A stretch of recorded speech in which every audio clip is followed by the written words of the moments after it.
From Lagos, the nation's commercial capital, this is the news at 10, live from Channels Television. Reporting tonight, Amarachi Ubani. Good evening and welcome tonight. The federal government blames rot in the education sector on actions of striking teachers as the 20th Nigeria Economic Summit Group opens today in Abuja. National conference proceedings resume on Monday as delegates fault summit arrangements.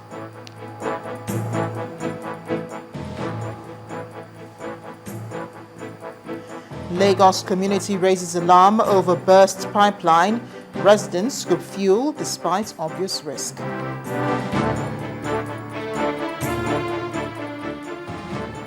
And President Vladimir Putin and leaders of Crimea sign bill to absorb the peninsula into Russia. On business news tonight, Delta State Governor signs a 451 billion naira 2014 appropriation bill into law. And tonight on sports news, Andre Villas-Boas makes a return to football management, signs 2-year deal to coach Russian club Zenit St. Petersburg.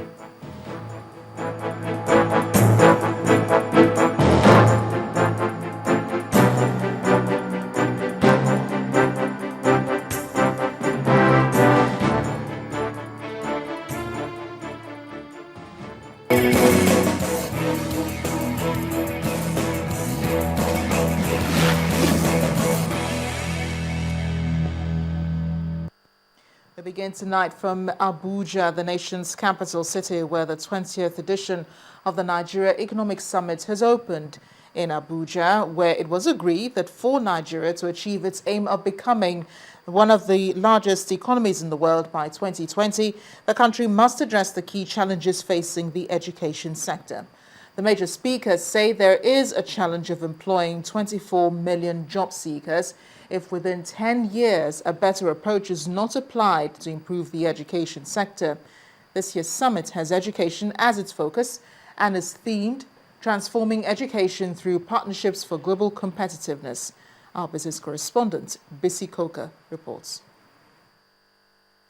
There's a little technical hitch from the hotel. This year's summit is coming rather early to give room for the preparation towards the World Economic Forum Africa, which will be hosted by Nigeria in May, and the upcoming general elections holding early next year. The chairman of the Nigeria Economic Summit Group, Mr. Felicia Phillips, highlights some of the key areas the summit would focus on, as well as what it aims to achieve.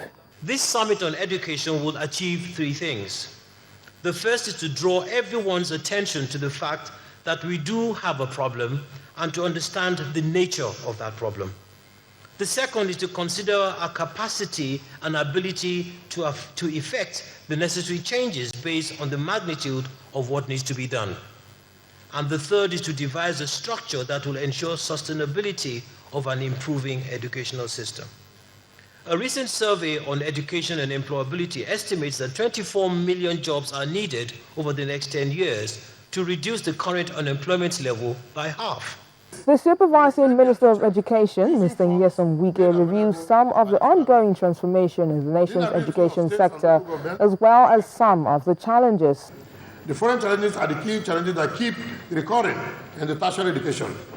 The gap between the extant programs of tertiary institutions and the requirements in the world of work.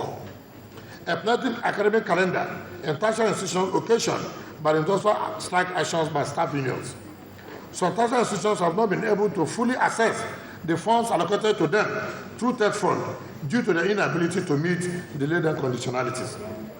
The present disparity in remuneration, placement, and job mobility between polytechnic and university graduates brings a lot of conflict in the job market. He, however, suggests a possible way forward. There is need to close the existing gaps between the extant programs of the universities and the requirements in the industry by establishing closer relationships as well as forming synergies and partnerships in addressing the issues involved. The eclectic academic calendar in public tertiary institutions occasioned by industrial action by staff unions needs to be stabilized. The original intention for which post-UTME was set up should be strictly adhered to, by all stakeholders. The spirit and ideals of universal autonomy as practiced in other climes should be adhered to by all stakeholders. The tertiary institutions should strengthen their capacity to be able to meet up with the conditionality laid down for assessing funds from TEDFund. While lauding the NESG for choosing the education sector as the area of focus this year, the Vice President, Namadi Sambo, says the federal government is very much aware of the challenges facing the sector, but adds that all hands are on deck to tackle these challenges. We are convinced that only through quality teachers can quality in education and students at all levels be assured. We have therefore been paying more attention to the recruitment, training, retraining, and improvement of working conditions of our teachers in the public schools. In this regard, we have established in the first instance 125 primary schools in the northern and southwestern part of the country under the Almajiri system to increase access to quality education to over 9 million out-of-school children in Nigeria. We have launched the Basic Education Campaign that targets the high number of out-of-school children in the southeast and south-south zone of the country. All said and done, the Minister for National Planning set the ball rolling for the presidential policy dialogue, which dwelt on the challenges and gaps in the education sector and the way forward. BC Koka, Channels Television News. And after the opening of the NESG, the summit broke into discussion sessions focused on the segment, shifted to strategies that would aid the improvement of the education sector. Now, at the end of the deliberations, the federal government said the recommendations at the presidential strategy session would get presidential attention it deserves. Our correspondent, Chamberlain Uso, reports.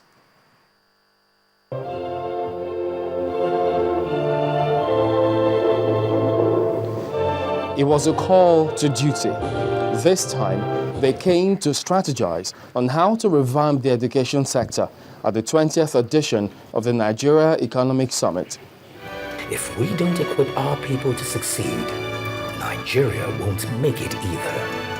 This documentary highlighted some of the issues to consider in this presidential strategy session, which is aimed at identifying key short-term strategies which can be implemented in the next 1 year. Thereafter, the challenges were pointed out. The question of curriculum, which is misconceived. Curriculum is not a package, go and teach this. Curriculum has a context, then it has that package, then it has a pedagogy. It is the pedagogy that is the curriculum. That is what teachers are able to do and what learners are able to learn. Within the ministry, the section responsible for data collection has to be strengthened because the data we're getting globally on Nigeria now, it's data that's based on estimation. Revamping the education sector will need more than the efforts of government. The partnership between employers and the school system, the vocational, technical, university, and other system is there. Because no government can be aware of the rapid changes in the economy that are constantly affecting us. What are the new jobs of tomorrow? Are we preparing people for jobs of tomorrow or jobs of yesterday? Are we preparing people for unemployment and being street kids, or are we preparing them for employment? It then came down to the recommendations. It is not just talking the talk, but walking the talk, that their proposals are implemented, not stuck in the pipelines. I think one thing that is important is the quality of the teachers we have. And that quality has a whole lot to do with the output. Will this end up being another talk shop? I will assure you that Mr. President and the Council will look at all these recommendations and will implement them accordingly. After the deliberations held here, they expect that implementing these actionables will kickstart the process of transforming education through partnerships for global competitiveness. From Abuja, venue of the Nigeria Economic Summit, Chamberlain Uso, Channels Television. Panelists at the ongoing Nigerian Economic Summit have been brainstorming on the development of the education sector in the country, while explaining the benefits of partnership for the development of medical education. The Minister of Health, Professor Nyobuchi Chukwu, advised that the sustainability of the current education structure is the best option. The president of the Daystar Leadership Academy, Pastor Sam Adeyemi, suggested the entrenchment of vision and values in the education system will encourage the production of better behavior. We worked with the National Universities Commission because they have the mandate. We have worked with the Medical and Dental Council of Nigeria. They have the mandate to set standards for medical education. We work with the universities themselves and so on. Put them all together and said to look at the curriculum we have.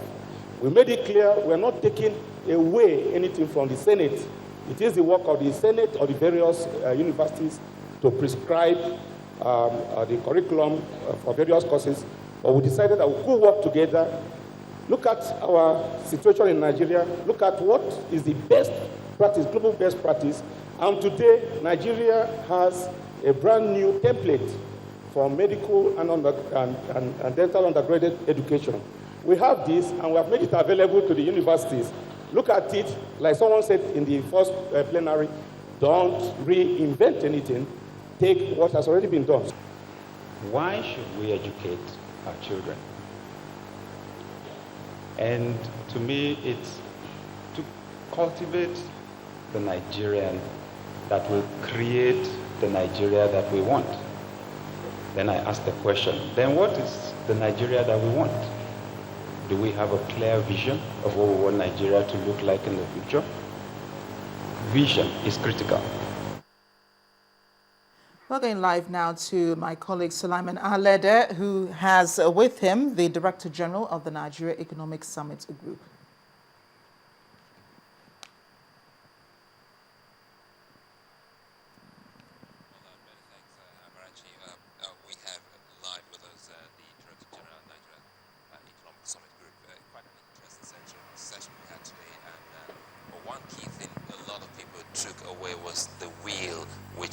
Has promised that they will subsequently show in revamping the education sector. In moving ahead, what do we hope to see in the coming sessions for tomorrow? Thanks very much. It was a great day we had today. Very robust conversations, very deep insights provided by a cross-section of stakeholders. You will agree with me. Tomorrow morning we're going to start with a session titled Education for What Purpose? And the whole idea was to really begin to interrogate the issue of education. Why do you need to educate Nigerian children and Nigerian people? Education is the essence. If we're able to really identify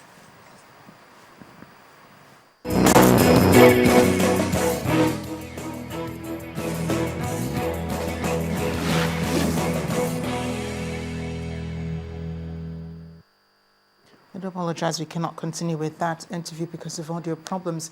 But in part two, after the break, Nigerian journalists set agenda for the national conference. That's in a moment. Please stay with us.